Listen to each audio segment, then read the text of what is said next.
La communauté artistique du Moyen-Goué a tenu à exprimer sa frustration quelques jours après le concert de la Restauration, concert offert par le président de transition, comme à chacune de ses étapes. Ils disent avoir été floués et marginalisés par les gestionnaires du spectacle au profit des collègues venus de Libreville qui ont eu la part belle. On amène plus de 60 artistes de Libreville et Port-Gentil et ceux de la province qui vivent dans la province complètement oubliés. Et quel genre d'artistes qui nous amène? Il nous a pris tous les vieux artistes qui ne sont plus d'actualité depuis des années.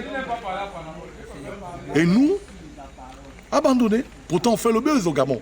Cette réunion de la mairie du 1er arrondissement à l'initiative de Yves Le Saoti, vétéran et figure majeure de la musique gabonaise, originaire du Cru, avait valeur d'exutoire. Je retiens aujourd'hui que cela a été pur et simplement un échec.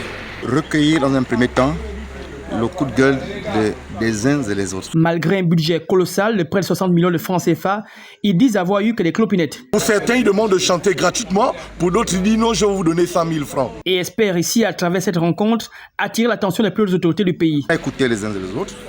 On va consigner sur procès verbal et puis envoyer à qui de droit. Pour ces amateurs du 4e art, c'est aussi une occasion de mieux s'organiser et de se rechercher une âme de leadership. Si nous étions organisés localement et avoir un leader, je pense que ce genre de choses ne se passerait pas. Le ministère de la Culture devrait également jeter un coup d'œil sur ces traitements généralement infligés aux artistes vivant à l'arrière-pays, qui pourtant apportent aussi autant de bonheur à leurs fans et mélomanes.